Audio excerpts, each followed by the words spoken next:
You have parity of concern when you get down to labor unions. I mean, the management wants to keep down the prices, and the union wants to get more money, and that's a real negotiation. And you have lots of other real negotiations in American business, but the compensation in many companies, not all obviously, but in many companies, has not been a real negotiation at all. And the management has hired comp consultants to come in, and I have never seen a comp consultant come in and say we ought to reduce this guy's salary. I've also never seen a comp consultant come in and say, why don't you get rid of this bozo? They can't all be wonderful, but can you imagine a comp consultant doing that, never getting another assignment? It wouldn't happen. So it's a bad system, and it needs improvement. And it may be getting a little improvement. And as I wrote in the annual report this year, what happens with comp is the acid test of corporate reform.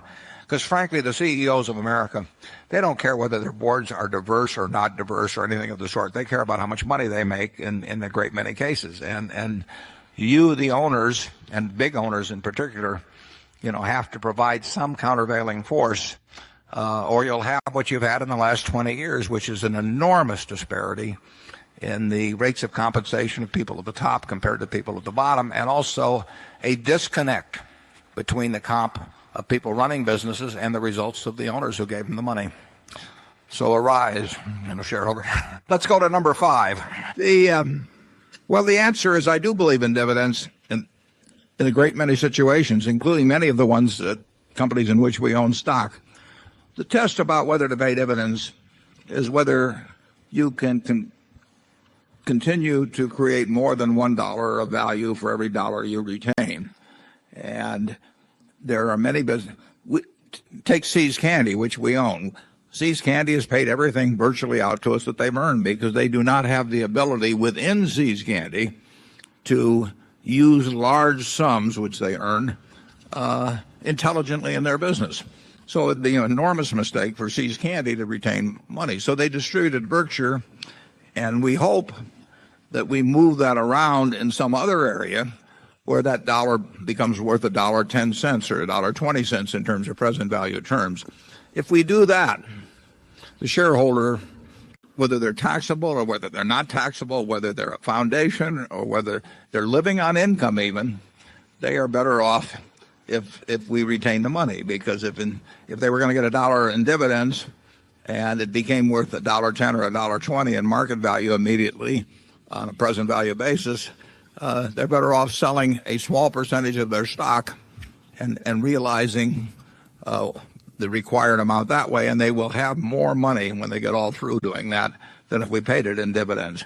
But if the time comes, and it will come someday, if the time comes when we don't think we can use the money effectively to create more than $1 of market value per dollar retained, then it should be paid out. And like I say, we do that individually within Berkshire, but because we have this ability to redistribute money in a tax efficient way within the company, we probably had more reason to retain all of our earnings. If See's Candy were a standalone company, we would simply pay out a lot of the earnings, practically all of the earnings and dividends, just like we do now, except it goes to Berkshire.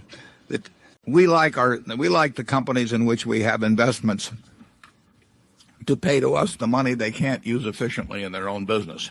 In some cases, that's 100% of what they earn. In some cases, it's 0% of the earn. We own some stocks that don't pay any dividends.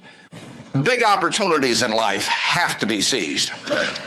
We don't do very many things, but when we get the chance to do something that's right and big, we've got to do it. And even to do it in a small scale is just as big a mistake almost as not doing it at all. I mean, you've really got to grab them when they come, because you're not going to get 500 great opportunities. You would be better off if when you got out of school here, you got a punch card with 20 punches on it. And every financial decision you made, you used up a punch. You'd get very rich because you'd think through very hard each one. I mean, you went to a cocktail party and somebody talked about a company you didn't even understand what they did or couldn't pronounce the name, but they made some money last week and another one like it. You wouldn't buy it if you only had 20 punches on that card. There's a temptation to dabble, particularly during